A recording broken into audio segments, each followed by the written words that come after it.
I've got a friend in India called Pratik, and Pratik is a hacker. He's a penetration tester, an ethical hacker, and he's differently abled. So he's actually in a chair, but he uses a one-handed keyboard, and he's actually one of the most positive people that I have had the pleasure to speak with online. And he helped us with the International Imposter Syndrome Awareness Day, as I know you've spoken with Pratik yourself, and he really wants to return to the UK. So he said, look, I really want to go back to the UK and blah, blah, blah. And he was a bit depressed. And so we had a conversation, and I said, I tell you what, why don't you help me with this podcast and you can come on and be a guest host. So we are going to be launching this new series. It's about jobs in technology in particular. And Pratik will be appearing as a guest host, and he'll be interviewing the CEO of BRIM, which is the Business Resilience International Management Company. And they are rolling out cyber resilience centres within the UK in partnership with the government and all 43 regional police forces, and lots of small businesses and large businesses too. So we are really excited. I'm really excited. And, we're going to be covering gaming, Internet of Things, I think, blockchain, all sorts of different things. We've got an episode coming up with sales and marketing, jobs around that as well. I think jobs are changing. According to MIT Technology Review, we've got this massive productivity revolution that is basically happening for the people that are embracing it. For the people that are not embracing it, I think it's good to revisit what's actually going on in the world, to be honest. Cool. It sounds like it's going to be a great series, because I think there's so many things that are going on, and people right now are really giving thought, aren't they, to what next for them. And today's a great time to have a look at, are you where you expected to be this year? Is this what you expected to be doing? And if not, what can you do differently now? Having a coach, having a mentor, having the right business partners, friends, colleagues is just so important. And I think people actually underestimate the importance of that, and also underestimate the importance of having a vision and a goal and a plan. And you've made me aware of the importance of these things, despite the fact that my dad was Britain's leading business expert in the 1980s around corporate planning. And he shouted at me about having a plan and a 10-year plan. And I never listened to a word he said, well, I listened, but I didn't do anything. And I think there are many, many people who will listen to this and think, well, I kind of have a plan, but actually everyone has a plan until they get, I'm not going to say it, but kicked in the whatever, right? And it happens. Disruption is everywhere, in particular in jobs, and I know you've run a recruitment company in the past as an interim CEO, I think, or was it chief operations? I forget. So you were MD, yeah. So a lot about recruitment as well, managing teams of a couple of thousand people, 2,500 people, I think, in one of your businesses that you worked for. So This is something that continued professional development. I can't stress enough how important that is as well. And I'm really excited about the information that is going to be downloaded from this sort of 10 to 15 part series, to be honest. It should be really good. And you're so right about the importance of having a goal and having a defined and written down goal.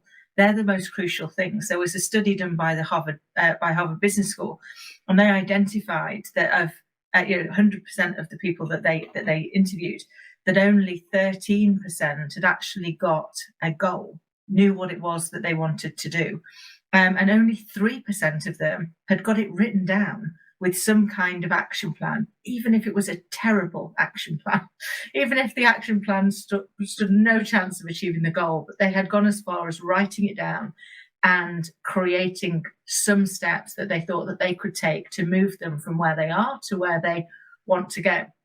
And when they came back and looked at those participants 12 months later, the 3% had outperformed the next closest cohort tenfold. It just shows the power, and the reason that it works. It's based on neuroscience, so it's not just based on us thinking about it. Is the fact that actually our subconscious brain needs to know where we're going. If we think about it like a GPS, if we don't tell it where it's going, it's not going to know what's important to us. And we're highly unlikely to get there. So we have to be able to say to it, this is where I'm going. This is what's important to me. Because what that allows your subconscious brain to do is to start looking for those opportunities. We've all had those moments, haven't we, where maybe we are thinking about buying a car and all we can see everywhere we go is the car we want. It's like all over the place. It's not because there's any more of them around. It's not because there's suddenly been an influx of people that suddenly want the same car as us. It's because our subconscious brain knows it's important to us. It knows it's what we're thinking about. And therefore it actively looks for opportunities to give us what we want, because that is scientifically proven how our brains work. What we think about, we become.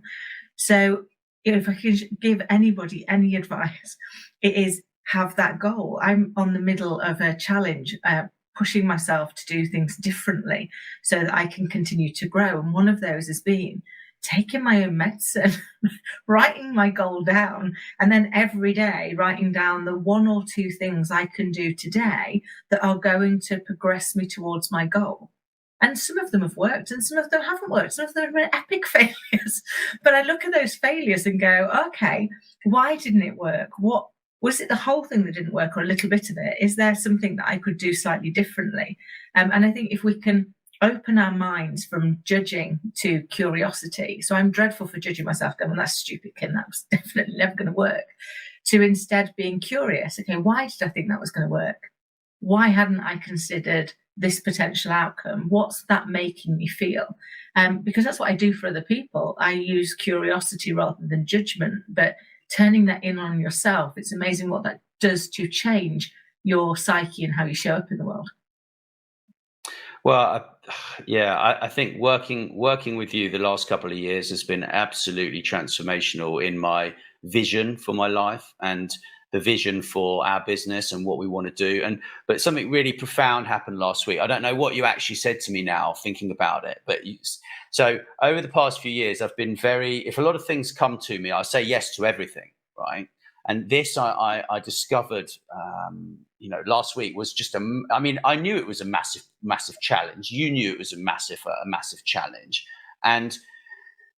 but I never managed to tackle it. And my late mentor Mike Briarcliffe, he used to say something like, focus is about what you don't do, right? But last week you said something to me that was absolutely profound, and it changed the way that I kind of looked at everything. And now, if something is going to take too much of my bandwidth, too much of my resource, I'm going to just say no. And I will say no brutally, I'm afraid. And that's just the way that it is. And unfortunately, but then there is also a natural development time. So if that thing is interesting and it looks like it can be beneficial to the business, we can always come back to it at a later stage, which I think is also equally important, But when it comes to starting at the beginning, right? Like some people watching this, they may be refugees, they may be out of work, they may want to change jobs, they may want to become an entrepreneur, launch their own business, create some income so they don't have to work very hard. They may want to become CEO in 10 years' time, right? So we cover the whole spectrum from people who are wanting career change through to people who are very, very experienced and maybe towards the end of their careers as well. So what would you say, Kim, to yourself if you went back 20 years? What advice would you kind of give yourself? I know you asked this question to a lot of people, so I'm sorry to flip it on you. But I know you're going to have a great answer for it. That's why I asked you, to be fair. So my advice would be start with the end in mind. I got too hung up over the years starting where I am and getting overwhelmed because I couldn't see how I'd get from where I am to where I really wanted to be. So instead, I reduced my dream. I brought it into an area that I could control and could see. That doesn't work. You've got to start with that end in mind. The big audacious goal, the thing that you think could never ever happen. We were talking about this last night when I was on the show with Zondra. And I think, if you'd have told me 20 years ago, 2 years ago, 2 months ago, that I would end up having a TV show, doing a collaboration with an international award-winning TV channel, be writing my 6th book, be doing a TED talk, I would have thought that you'd been at the happy pills. What on earth are you talking about? That's just never going to happen. But actually, what I started to do is go back and say, what would I really like to do? And what I really want to be able to do is help others. And I want to help as many others as I possibly can. So that means having to put yourself out there, having to do things like this, come out and say to people, actually, over the last 30 years, growing businesses, helping them to double in size, helping them to become more profitable, helping them to lead through challenging times without damaging their people, has taught me quite a lot of stuff. It's taught me things that are valuable to anybody else that is facing one of those challenges.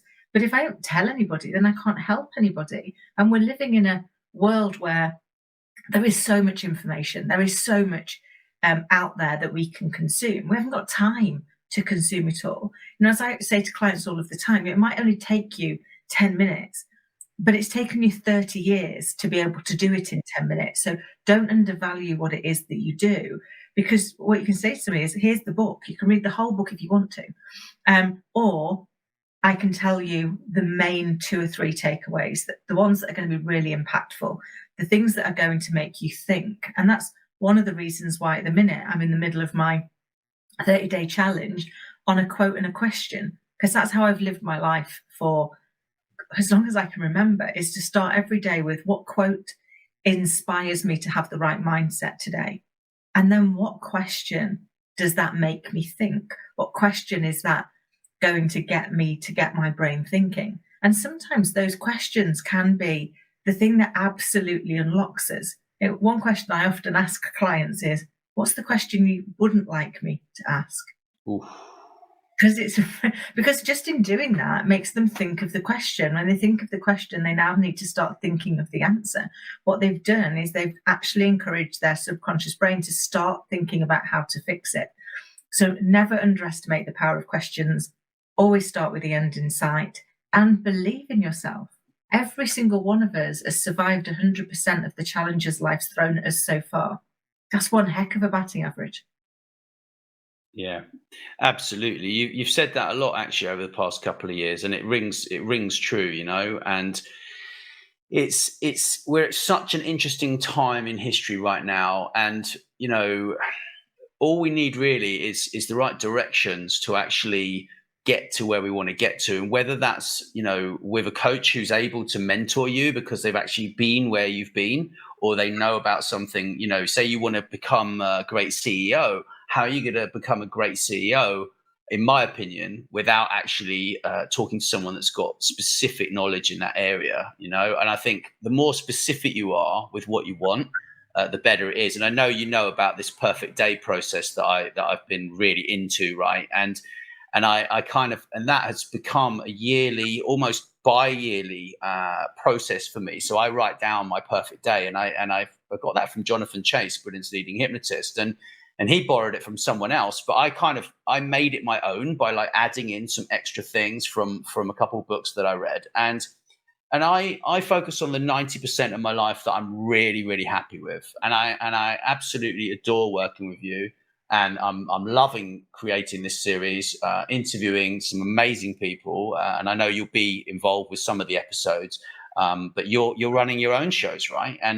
But this will be on Zondra TV as well, I think, hopefully, and on all the major channels as well. And yeah, thanks so much, everyone, for listening, and thank you again, Kim, for being just epic. Yeah, and this is what people need.